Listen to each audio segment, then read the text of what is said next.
વૈશ્વિક વેપાર અને રાજકારણમાં તણાવભરી સ્થિતિ જોવા મળી રહી છે. અમેરિકા અને ચીન વચ્ચે ટેરિફ અને રશિયન ઉર્જાની ખરીદી મુદ્દે શાબ્દિક યુદ્ધ વધુ તેજ બન્યું છે. અમેરિકાએ ચીનને સ્પષ્ટ ચેતવણી આપી હતી કે જો ચીન રશિયા પાસેથી તેલ ખરીદવાનું ચાલુ રાખશે તો તેના પર ટેરિફમાં નોંધપાત્ર વધારો કરવામાં આવશે. આ ધમકીના જવાબમાં ચીને પણ વળતો પ્રહાર કરતા સ્પષ્ટ સંદેશ આપ્યો છે. ચીનના વિદેશ મંત્રાલયના પ્રવક્તાએ જણાવ્યું હતું કે ચીન હંમેશા રાષ્ટ્રીય હિતોને પૂર્ણ કરતી રીતે તેની ઉર્જા સપ્લાય સુનિશ્ચિત કરશે.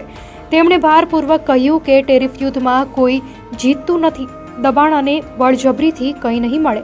ચીન તેની સાર્વભૌમત્વ, સુરક્ષા અને વિકાસના હિતોનું દ્રઢપણે રક્ષણ કરશે. ચીનનું આ નિવેદન અમેરિકાની ધમકી સામે તેની મક્કમતા દર્શાવે છે અને દર્શાવે છે કે ચીન તેની વિદેશ નીતિ અને વેપાર સંબંધોમાં કોઈ દબાણ હેઠળ આવવા તૈયાર નથી. આ ઘટનાક્રમ વૈશ્વિક અર્થતંત્ર અને આંતરરાષ્ટ્રીય સંબંધોમાં વધુ ગરમાવો લાવી શકે છે.